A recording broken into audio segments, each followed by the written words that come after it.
My name is Mary, and at 29, I'm a homemaker. Sean and I have been married for 5 years, but we haven't had any children yet. I first met Sean through my dad's introduction. Sean used to work at a company that was a client of my dad's firm. Impressed by Sean's sales skills, my dad convinced him to join our company. As Sean and I spent more time together outside of work, my dad suggested that we should meet. I was immediately charmed by Sean, and after a peaceful courtship, we got married 5 years ago. Recently, things between Sean and me have been a bit rocky. I couldn't help but wonder if this was inevitable for a couple who had been together for so long. Despite the challenges, the thought of splitting up never crossed my mind, and I carried on with my daily routine. One day, after Sean came home from work, I gathered the courage to address the issue. "Hey, we haven't been talking much lately, have we? We don't go out together as much as we used to. Let's take some time off and go on a trip. Maybe visit a place that holds memories for us or try out a nice restaurant." "I'm sorry, I just don't have the bandwidth for that," Sean replied dismissively before heading to bed. I couldn't shake off the feeling of disappointment. Was this really how it was supposed to be after 5 years together? I thought. As time passed, Sean started to drift away due to work stress and personal frustrations, and our relationship grew colder. Despite being aware of the issue, I struggled to find a solution. Then, out of the blue, Sean made a surprising suggestion. "How about we move to a new place?" I was honestly shocked, but also hopeful that a change of environment might improve our relationship. "Yeah, I've always wanted to be closer to work. This apartment is too small if we ever plan to have a baby, and the supermarket and school are too far away." "You really thought that much for us?" I asked, touched by his consideration. "Of course, that's why I've been working so hard." "Thank you. Let's start looking for a place right away," Sean replied with a smile. His words touched my heart, and knowing that he had considered our future together filled me with joy. The next day, we began the search for our dream home. As we prepared to move, Sean and I found our conversations becoming more lively, almost like when we first started dating. We discussed furniture and appliances for our new home, sharing our interests and thoughts. Sean was passionate about choosing a sofa for the living room, emphasizing both comfort and style, while I focused on creating a functional and easy-to-maintain kitchen. Through these exchanges, our bond grew stronger, paving the way for a fresh start in our new home. As we delved into selecting furniture and appliances for our new home, it felt like more than just shopping. Each item symbolized a return to the happier times we shared when we first met, deepening our understanding of each other's lifestyles and values. But that happiness was short-lived. One calm evening, Sean dropped a bombshell while we were relaxing in the living room. "Listen, I've decided to live here with my mistress and our love child," he announced suddenly, leaving me in shock. "Are you listening? Just give me a week, and then you need to leave because I'm going to live here with my mistress and our child," he continued, his words freezing my heart, leaving me speechless. "Wait just a minute. What do you mean? I don't understand. Explain this to me." I managed to stammer out, struggling to comprehend the sudden revelation. Sean confessed that he had met his mistress at his workplace, where she was working part-time. Their relationship had blossomed over the past 2 years, evolving from mere work colleagues to something more intimate. He then recounted a conversation from 2 years ago, where his mistress had revealed she was pregnant with his child. "I've been thinking maybe we need a bigger place," she had said, expressing her desire for their child to grow up in a more spacious environment. "I see. Can you give me a moment to think about it?" Sean had responded at the time. But now, faced with the reality of his decision to prioritize his mistress over our marriage, I couldn't help but feel a sense of betrayal and disbelief. "We're getting a divorce," Sean declared matter-of-factly. "We're going to the city hall." "What? What are you talking about?"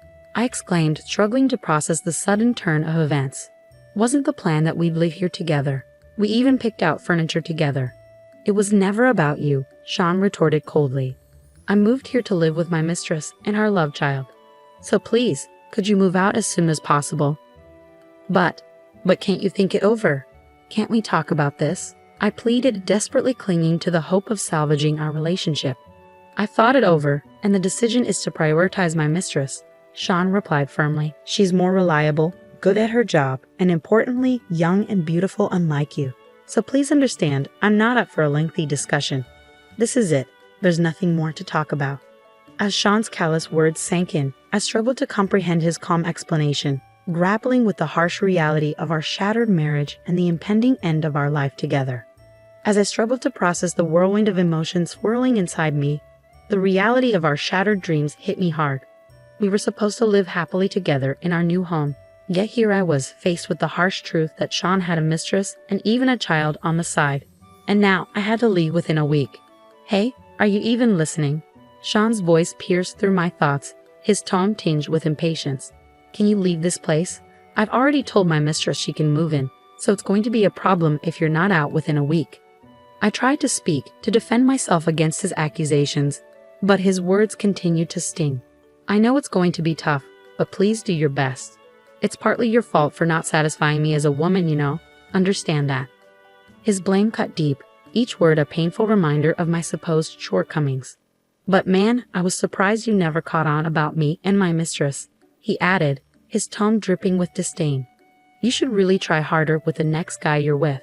You were just so boring. My mind raced, trying to find a way to respond, but his accusations left me speechless. Well, I was busy with housework and stuff, I finally managed to say, my voice trembling with indignation. That's just an excuse, Sean retorted, his frustration palpable. You being boring put stress on me, affecting my work. A woman needs to satisfy her man, or it impacts his job. Success at work depends on happiness at home. Remember that. His words felt like a punch to the gut, each one a painful reminder of my perceived failure as a wife. That's so unfair, I protested weakly, struggling to hold back tears. I know I'm supposed to make you happy as your wife, but blaming everything on me just because you're bored is not fair. Your boredom is your own issue. No matter how much I try, if you can't find joy in yourself, there's nothing I can do. I'm trying my hardest too. But Sean's response was swift and cutting. It's so unfair to be told this. Whoa, what getting mad at me? Give me a break, he scoffed, his frustration boiling over. This right here is exactly the problem. I'm the one who's been earning the money, the house, the car. Everything was bought with my earnings. You've been able to live your life thanks to me. I want you to at least be grateful for that.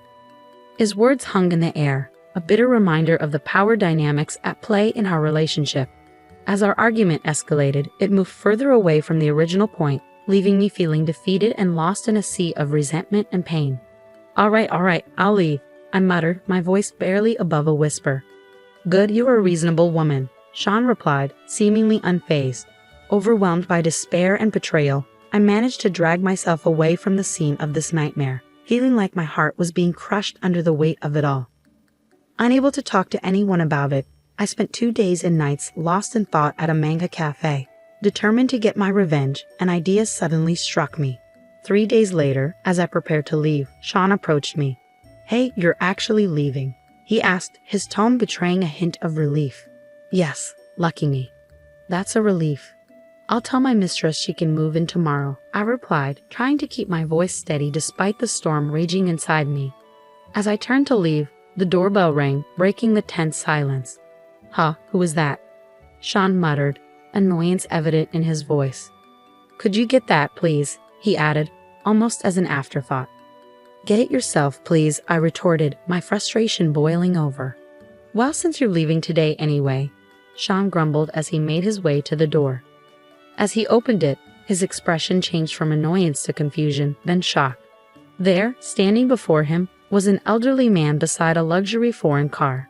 Oh, what do you want? Sean asked, his voice betraying his bewilderment. Are you Mary's husband? The old man inquired, his tone stern but dignified. Yeah, well, that's me. But who are you? Sean replied, confusion evident in his voice. Here, take this, the old man said, thrusting a set of papers towards Sean.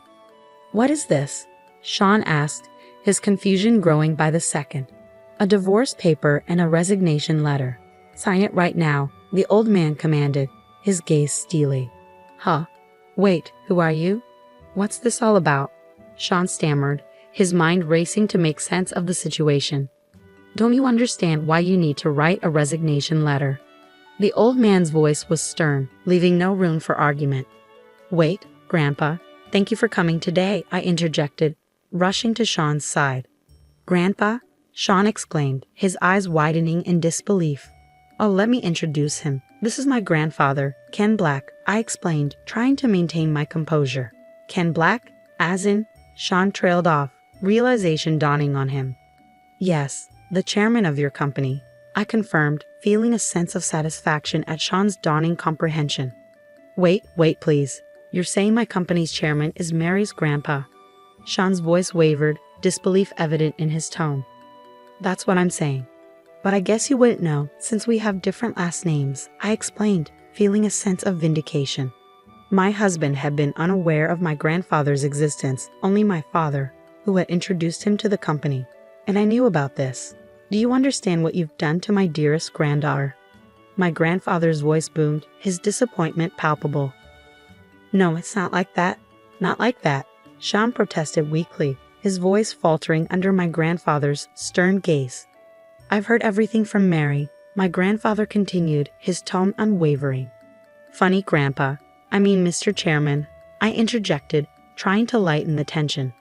Sean held the pen over the 2 documents he had been forcibly handed by my grandfather, his hand trembling with uncertainty. Once you're finished writing, we're going to part ways, my grandfather declared firmly. Wait, Mary, there's more I need to say, Sean pleaded, desperation evident in his voice. I thought you wanted me to leave quickly, didn't you? I stood beside my husband as he wrote his resignation letter, never meeting his eyes and maintaining a cold demeanor towards him. He paused in his writing, letting out a deep sigh. His heart was filled with conflict, but he was also acutely aware of the depth of his wrongdoings. I had to struggle not to burst out laughing. I thought to myself, feeling a mixture of amusement and disgust. Sorry, I couldn't help it, Mary. I'm truly sorry. Please, think it over. I take back what I said before. I don't love my mistress. It's you I love. You feel the same, right? You still love me, don't you? Sean pleaded desperately, his words tinged with desperation. Gross. There's no way I could ever love you, I retorted coldly. It's over. The fact that you even had an affair, and then a child on top of that, unforgivable. There's no way I could ever love someone like that. Not in a million years. So what if I call my mistress right now and break it off with her? Would you stay with me then? Sean asked, a glimmer of hope in his eyes. No. You don't have to break up with her. I don't plan on being with you anyway, I replied firmly. I can't understand how you thought you could do something this terrible and still be loved. How did you even get to that point in your thinking? After a moment of silence, Sean's demeanor suddenly changed. What if I take the initiative? You'll be the one to take the fall. Don't play with me, woman. Who would like a pompous woman like you? He spat, his tone turning venomous. I thought she was cute at first, but as we lived together, she nagged. Her cooking was mediocre. Her stories were boring.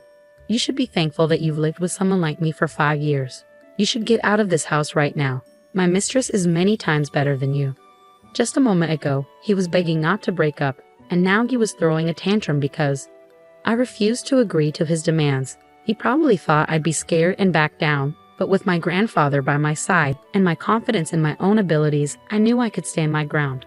I've trained in martial arts, and my grandfather always instilled in me the importance of never letting anyone underestimate me because I'm a woman. Be strong, he'd say, always be able to protect yourself. You're seriously messed up. Your emotions flip too quickly, don't they? It's amazing you even managed to find a mistress, I retorted, my anger simmering beneath the surface. Oh right, you're good at lying. I got fooled by that too. I continued, my voice dripping with scorn. And I've done some dating. You've been pretending to be single to your mistress, huh? How? How do you know that? Sean stammered, disbelief evident in his voice. Idiot. Like I said earlier, my grandpa is the chairman of your company. I asked Grandpa to look into Mia, your mistress, I explained, feeling a sense of satisfaction. Well done, my granddaughter.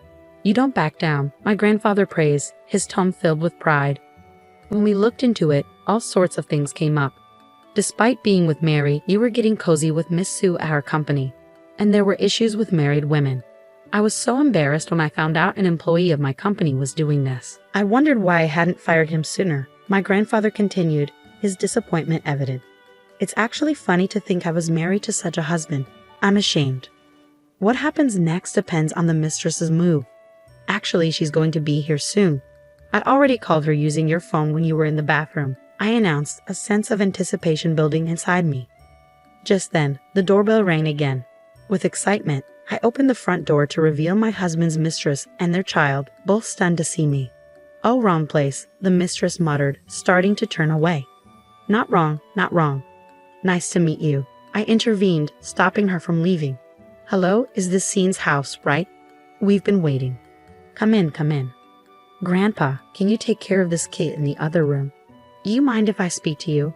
I asked, turning to my grandfather. "Oh, really? Okay then," my grandfather replied, ushering the child away. "We were married, Mia, the mistress. Did you know that?" I questioned, my tone firm. "Oh, well, yes. Now that it's out, can't you just speak plainly?" Mia responded, a hint of defensiveness in her voice. I'm sorry, but I mean it's not like it's my fault," Mia continued, her words grating on my nerves. "Can you stop that annoying way of speaking? Just listening to it is irritating," I snapped, unable to contain my frustration. "I'm sorry, you two were in an affair, right? I don't know who seduced whom, but you were both in that relationship. I think you both share the blame," I interjected, addressing both Sean and the mistress. "I'm sorry, who are you?" The mistress looked puzzled, glancing at my grandfather. "Oh, I did mention it, or you didn't know either. He's the chairman of the company you work for, my grandpa," I explained, gesturing towards my grandfather. "What? What does that mean, Scene? Did you know?" Sean's expression mirrored his confusion. "How would I know? I just found out too. It's a bit embarrassing not to be recognized, but it gives me a certain shyness," my grandfather replied sheepishly. "And you two being in an affair before the divorce was something I knew about. We've got evidence. Grandpa, could you show them?" I requested. "Got it," my grandfather responded, pulling out photos from an envelope. "Wow, what's this? Pictures of you entering and leaving a hotel? It's clear from these that you're more than just colleagues. It's going to be a problem for a married person to have these exposed," I remarked loudly and sarcastically. "What's this? Voyeurism? That's a crime." "Would I stop it? There's a child next door." "Shut up, Scene. Just be quiet. Hey, you're married and you make a child with another woman. Are you okay with such a despicable man?" My anger bubbled over, directed at Sean. "Let me teach you something, young lady. It's not just because you're attractive. Of course that's part of it, but such women only compete with their looks, their appearance. They're empty inside. Their only asset is their youth, which is quite pitiful. I've seen a few women like that, after all. Young women are a dime a dozen in this world. Losing their only asset and ending up with nothing is truly pitiful." My grandfather's voice was stern, his words cutting through the tension. "I'm sorry, Mia. It must be a hassle, but don't worry. We'll quickly cut ties with these people, and then you can live here with us," I offered, trying to extend an olive branch to the mistress. "Yes, sorry to interrupt your little moment, but do you think you can live here, Scene? What do you mean? Which is it? What are you talking about?" I turned to Sean, confusion evident in my voice. "Don't you know? You had me sign the contract 5 years ago. Back then, you had no savings, right? It was strange, but now I get it. You were spending all your money on Mia.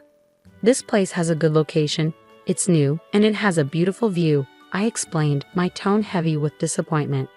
"I signed the contract for this house, so I'm not planning to give it up, Sean. If we can't live here, where will we go? My place is a 1-room and too small. I've already told the landlord we're not renewing. What about Sean Jr.? Oh dear, looks like both of you are going to be homeless. That's terrible. I'm not that kind, so please leave within a week." "That's a bit of a problem for us," Sean replied weakly. "Oh really?" I retorted, my frustration growing.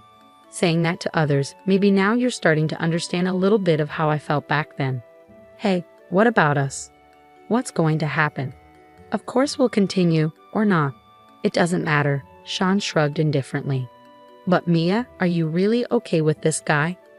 A big liar who's about to lose both his job and place to live." I turned to the mistress, my voice tinged with disbelief. "What do you mean, lose his job?" Sean interjected hastily. "Hey, don't say any more," Mia urged, a hint of panic in her voice. "It doesn't matter to me, so I'll say it. It's going to come out eventually anyway. As I said before, the chairman of his company is my grandpa, and my dad introduced him to his current job. So he's been able to work there thanks to my grandpa and dad. Since he's treated me this way and we're breaking up, I have no obligation to him anymore. I'm thinking of getting him fired. That's why he'll be jobless. And of course, since you work in the same place, it's possible for you to be fired too. Get it? Both of you will be jobless. Don't drag her into this. She's also at fault. Normally, if you hear someone's in a relationship, you back off. How dreamy can you get? It's ultimately your fault. You need to take responsibility, Sean protested, desperation evident in his voice. Please, it's tough to be fired from the company. Now there's Sean Jr. and the house and our savings. Please just wait. Give me another 3 months, Sean pleaded, his voice trembling with emotion. It's impossible all of a sudden. At least until we can secure a place to live, I added, trying to reason with him. It's too late. I can't just leave my granddaughter like this. Go and rely on your own parents. Tell them you've had a child out of wedlock. Hurry up, your baby's crying too, my grandfather urged, his tone firm. Sean picked up the pen again and began to write on the resignation letter. In the solemn atmosphere, Mia also wrote her resignation letter, tears streaming down her face. Exhausted from the emotional turmoil, I let out a deep sigh once Sean and Mia handed their resignation letters to my grandfather. Without uttering a word, my grandfather scrutinized the contents of the letters under his stern gaze. Meanwhile, my husband accepted responsibility for his actions, facing the consequences head-on without attempting to evade them. I observed the intense interaction between my grandfather and husband, feeling a mix of relief and sadness. And don't forget the divorce papers I asked for, I reminded them, my voice tinged with bitterness. I got it. And you know about the alimony, right? I added, trying to suppress the pain of betrayal and deceit. $660,000, I heard the figure, causing a sharp pang in my heart. You're really terrible, I muttered, feeling the weight of the situation. Better than you, my husband retorted, his voice choked with tears as he signed the alimony agreement. Once everything was settled on paper, they left the room hastily, carrying little baby Jan with them. As they departed through the front door, heads hung low, I couldn't help but let out a bitter laugh. Grandpa, thank you so much for coming all this way. Even though you're busy, I express my gratitude, feeling a sense of relief wash over me. It's nothing. Leave it to me. This is exactly when you need a grandpa, my grandfather reassured me, his eyes filled with understanding. But your son brought home quite the trouble. I guess I have to punish him too, he added, a hint of disappointment in his voice. Yeah, Dad needs to be punished too, I agreed, feeling a sense of closure.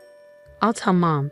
Next time, I'll find a husband candidate for Mary myself, I promised, determination shining in my eyes. That sounds good. I trust you to find someone reliable, my grandfather nodded approvingly. And so the matter was resolved. My ex-husband's hopes for a new life with his mistress were shattered by the strain of alimony payments on his finances and the deterioration of his relationship with her. Turning to his parents for support, he found himself alone to face the consequences of his actions, grappling with the difficulties of taking responsibility and building a relationship with his secret son John. On the other hand, thanks to my grandfather's support, I embarked on a new path.